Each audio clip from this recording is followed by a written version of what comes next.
first, I'm going to hand over to Holly. So Holly, we've done some in-person events, we've done some online programs with you. Would you like to just talk to us about your work with people living with dementia and also with us at Arts for Dementia?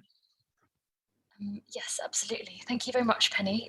Firstly, thank you, Penny, for inviting me here to speak today. It's wonderful to be included, particularly amongst some wonderful other speakers too. So I'm very much appreciative of your invitation for me to speak today.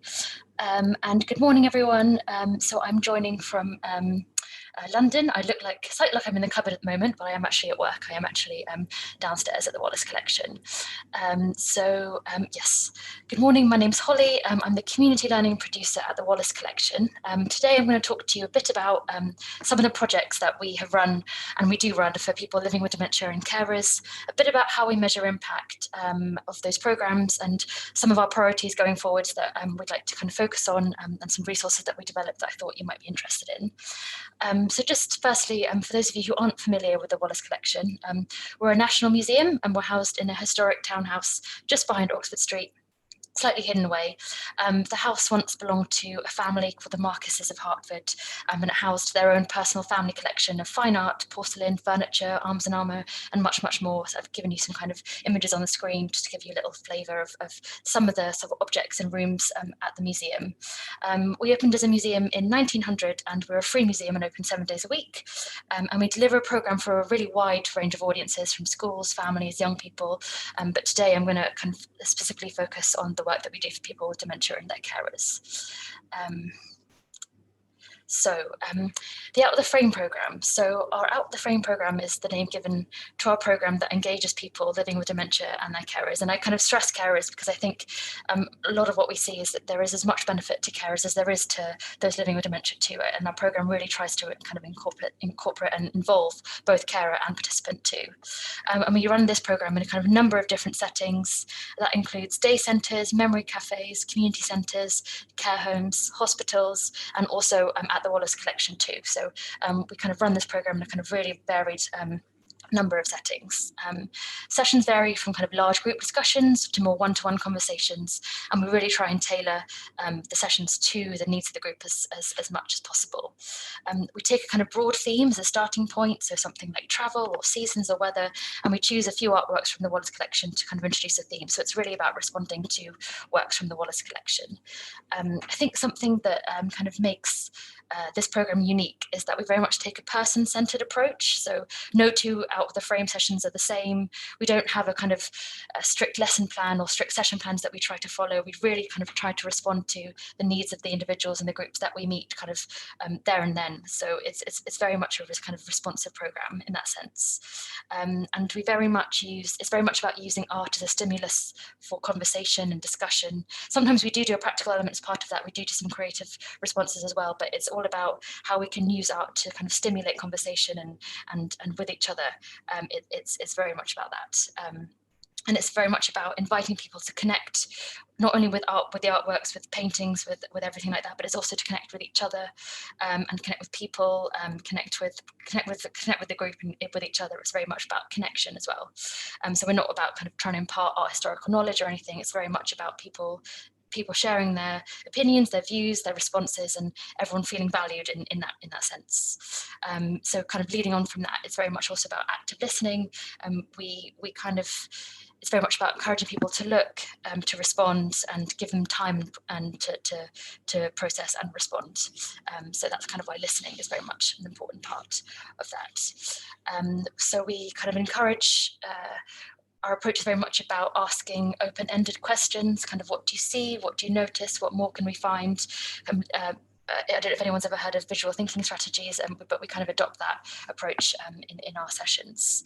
The use of handling objects is also very important, particularly for those living with dementia. I think sometimes just having that sensory element can really kind of bring a session to life, and that doesn't necessarily mean having replica museum objects. It can be very kind of, it's about kind of introducing playful elements, so items of jewelry, clothing, hats, as you can kind of see on your screen here, some photos from sessions, even just little things like that can really introduces a kind of playful element to the sessions too. It's about having fun and it's about enjoying ourselves as much as anything. Sometimes other things like scents or smells are also really important. So we, if we're looking at a kind of landscape painting, sometimes we'll bring some hay or bring a kind of bottle of rose water for people to smell and feel, to kind of bring those paintings to life. I think that's something that we really that we really kind of encourage and use as part of our sessions. Another kind of sort of key thing that we kind of focus on is that we only really try and look at 2 or 3 artworks at a time. I think sometimes when you go into a museum, you really feel like you have to see everything, but we really encourage people to kind of take time to just be with 1 or 2 artworks, to take time to really look and respond. So I think that's a real big part of it, that it's like looking and taking the time to respond. And kind of leading on from that, I think one of the key things that we love doing is working in partnership with organisations. I think that's something that we're really keen to do, and we do a lot of. So if any of you are ever interested in exploring partnership opportunities, please do get in touch. Obviously, it's wonderful that we work with Arts for Dementia. They're a really kind of wonderful partner for us. So thank you for kind of working with us. And also kind of just linked to that, obviously we had to change quite a lot of our work during the pandemic, as I'm sure many people did. So we kind of shifted to this online model. And we worked with Arts for Dementia on an 8-week online programme for people living with dementia. Arts for Dementia kind of recruited participants. And I think there's a lot of benefit to working online. I think particularly in terms of being able to look at in detail at things. I think that's something that you can't necessarily do when you're just looking at one printed image. I think that opportunity to really take time to zoom in on details, and also just widening participation. So I think a couple of the participants on this Arts for Dementia project, one of them was joining from Luton, one of them was joining from Worthing. And I think if those individuals wouldn't have been able to engage with us if they'd had to kind of come to the Wallace, for example. So for us, expanding that reach and reaching people nationally is really important for us. And I think that's something that we're going to continue to do, and we're going to continue to work online. So working online has been a kind of real benefit for us. And I would be really interested to hear from others if that's something that you're going to continue to. So just a little bit about measuring impact, and apologies in advance for this very, very wordy slide. But I really want to kind of stress that we do see a lot of benefit in engaging in arts-based activities, both for those living with dementia and carers too. We decided to review our evaluation framework in October 2020, as we wanted to really embed the 5 ways to wellbeing across our evaluation, to build a deeper understanding of how our programme, and if our programme does in fact affect the kind of social and mental wellbeing of its participants. So we've embedded those 5 ways, and I've kind of given you an example here of some of the things that we particularly look for in sessions, particularly linked to the 5 ways of wellbeing. So connecting, I think connecting is a really important thing that we've noticed, and that can be connecting with artworks, but particularly connecting with each other. People are inspired to kind of talk to each other. You learn things about each other through asking questions about what's in front of you. I think that's something that we've really noticed. I think that's one of the strongest one of the strongest of the 5 ways that we see. Taking notice as well, noticing your surroundings, noticing details, noticing things that you didn't see before, learning about each other, being active. Again, that can be actively listening, actively contributing, but also we sometimes introduce movement as part of the sessions, sort of simple chair-based exercises, that kind of things, gesturing. There's a lot of being active, and giving as well. Giving is really important. So giving of each other, asking questions of each other, and sharing as well. So those are some of the kind of key things that we look for, and we really do see those kind of across the programs that we run. And one thing that I did also just want to briefly mention, something that we developed last year is a toolkit for ways of looking at art. Something that we found is sometimes individuals feel that they want to talk about art more or use art more, but they're not quite sure how. So we've distilled some of our key learnings from our programme into a kind of ways of looking resource. This was developed with NAPA. They're a charity that they kind of specifically support activity coordinators in care homes, but they're really about promoting arts-based activities. And this resource is for people, that can be for volunteers or family members, if you want to just incorporate, or if you want to think about ways of looking at art in just everyday conversations. And that doesn't mean, running an hour-long session. That can literally be a 5-minute conversation with someone, literally just 5 minutes looking at a postcard. Really, really simple. But we've developed a sort of toolkit for some things that we've found really useful. So we've wanted to share that. So that's on our website if you did want to look at that, about kind of incorporating arts into just everyday conversations, essentially encouraging looking.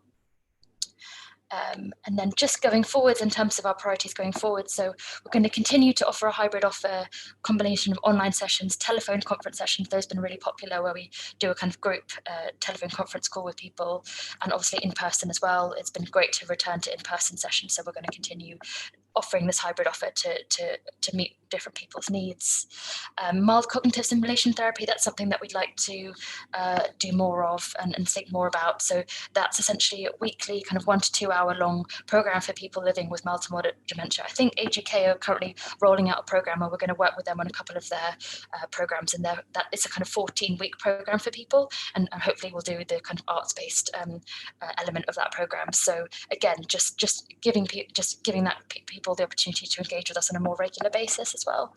And then finally, just as it is Creativity and Wellbeing Week, just wanted to mention one further event that we're running this week.